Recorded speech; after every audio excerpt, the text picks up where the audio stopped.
Hello all, welcome to this session. In this session, I am going to explain the problem with absolute CSS selectors. Similar to the absolute XPath expressions, which I have explained in one of the previous sessions of this course. Similar to them, absolute CSS selectors are also not used in real-time automation projects. So what is the reason behind that? The reason is they are not reliable.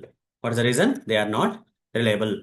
Similar to the absolute XPath expressions, even the absolute CS selectors are also not reliable. So why they are not reliable? Let me explain. Let's say there is a web page. On this web page, there is a UI element. Now, if I want to locate this UI element, I can create or write an absolute CS selector locator. Using this created or written absolute CSS selector locator, I can locate this UI element on the web page. After a few days, some small UI changes happen to this page.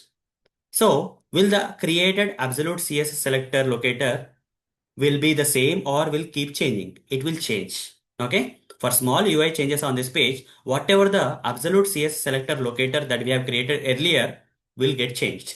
This is what is the problem with absolute CSS selectors. Hence, they can't be used in real-time automation projects because they keep changing for small UI changes on the page.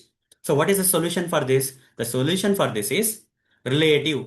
Okay. Relative CSS selectors. We have to use relative CSS selectors in real-time automation projects. Why?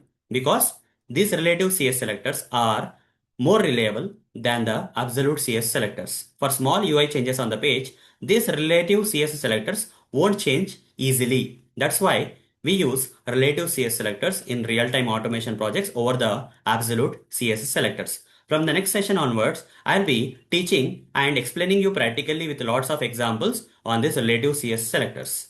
So that's all for this session. See you in the next session. Thank you. Bye bye.